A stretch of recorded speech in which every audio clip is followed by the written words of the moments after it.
Sivas Gök Medrese. Gökyüzüne açılan bilgelik kapısı. Yaklaşık 750 yıldır ayakta duran bu yapı, Moğol istilasının gölgesinde inşa edildi. Yüzlerce alim yetiştirdi.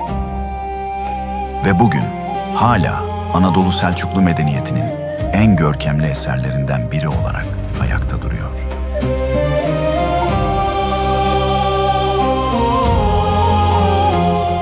Şu anda Anadolu Selçuklu mimarisinin en ihtişamlı eserlerinden biri olan Sivas Gök Medrese'nin önündeyim. Yaklaşık 750 yıldır ayakta duran bu yapı sadece bir medrese değil, ilmin, sanatın ve devlet gücünün taşa işlenmiş hali.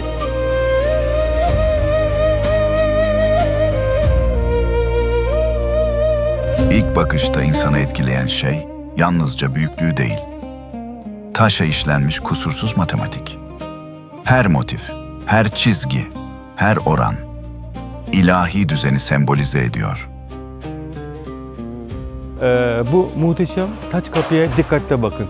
Buradaki taş işçiliği tamamen el emeği. Geometrik motifler, bitkisel süslemeler, ince oyma teknikleri 13. yüzyılda hiçbir modern makine kullanılmadan işlendi. Selçuklu ustaları adeta taşı dantel gibi işlediler. Bu kapı yalnızca bir giriş değildir. Selçuklu mimarisinde taç kapı, bilginin başladığı eşiği temsil eder. Kapının iki yanında yükselen geometrik örgüler, sonsuzluğu simgeler. Medreseye adını veren gök ifadesi minarelerini süsleyen firuze ve mavi çinilerden geliyor. Yani günümüzde bu çinilerin bir kısmı kaybolmuş olsa da o dönemde güneş ışığında parlayan mavi minareler şehrin her yerinden görülebiliyordu. Bugün yalnızca izlerini görebildiğimiz firuze çiniler, 13. yüzyılda güneş ışığını yansıtarak kilometrelerce uzaktan fark ediliyordu. İşte bu yüzden bu yapıya Gök Medrese adı verildi. Bu medresenin arkasındaki isim sıradan bir devlet adamı değildi. Sahip Ata Fahreddin Ali, Anadolu Selçuklu Devleti'nin en güçlü vezirlerinden biriydi.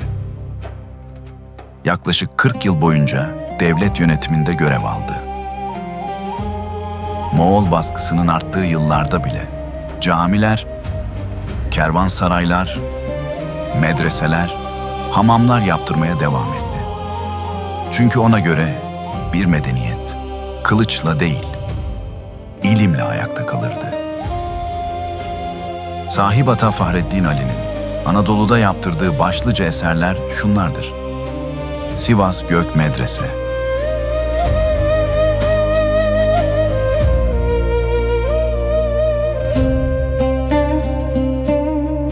Sahabiye Medresesi, Kayseri'deki en önemli eseridir.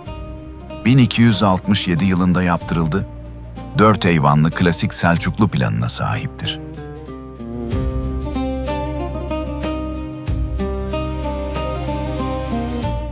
Konya İnce Minareli Medrese 1264 yılında yaptırıldı.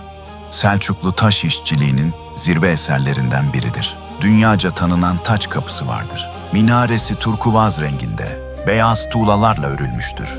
Minarenin orijinali iki şerefeli iken 1901 yılında düşen yıldırım iki şerefeden birinin yıkılmasına neden olmuştur. Sahip Ata Külliyesi içerisinde cami, Sahip Ata Fahreddin ve aile fertlerine ait türbe, hankah ve hamam bulunmaktadır. Selçuklu külliye anlayışının en önemli örneklerinden biridir.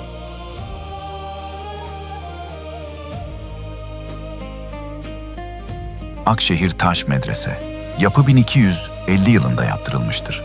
Başlangıçta medrese, cami, türbe, imaret, hankah ve çeşmeden oluşan geniş bir külliyenin merkeziydi.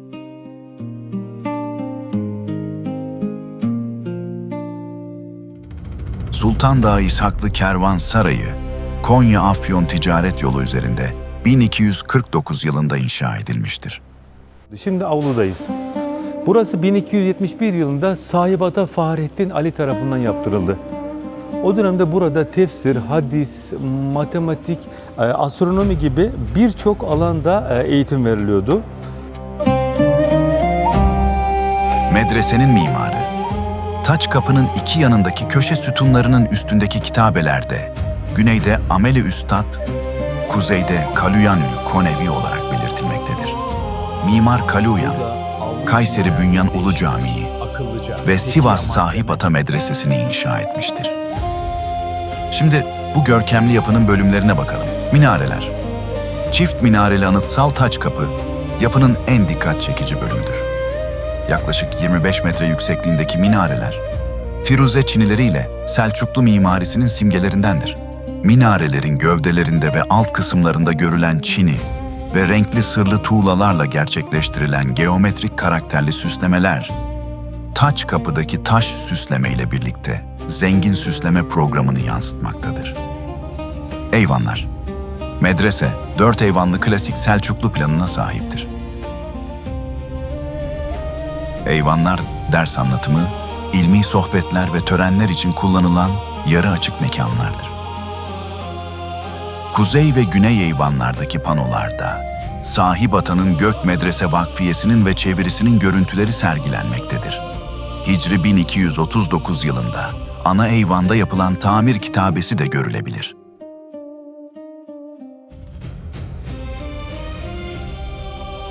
Girişin güneyindeki, yani sağındaki kubbeli oda mescittir. Medrese öğrencileri ve müderrisler burada namazlarını kılmıştır. Girişin kuzeyindeki kubbeli oda, Darül Kurra, derslik odasıdır. Duvarlarda müze koleksiyonunda bulunan hat levhalardan bazı örnekler sergilenmektedir. Güneydoğu köşedeki kütüphane kısmında Sivas halıları ve kilimleri sergilenmektedir. Şadırvan, avlunun ortasında yer alan su yapısıdır. Abdest almak ve avluya estetik bir görünüm kazandırmak amacıyla yapılmıştır. Avlu, yapının merkezindeki açık alandır. Eğitim, sosyal yaşam ve dolaşımın odak noktasını oluşturur. Derslikler, hücreler, avlunun çevresinde sıralanan odalardır. Öğrenciler burada ders çalışır, barınır ve eğitim hayatlarını sürdürürdü.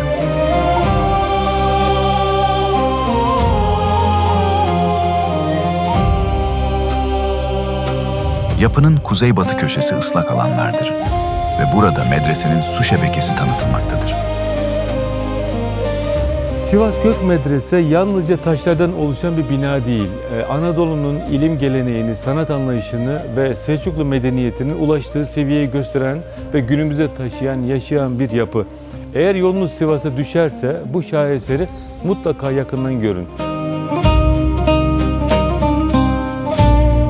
Bir sonraki belgeselimizde hangi tarihi eseri anlatmamızı istersiniz?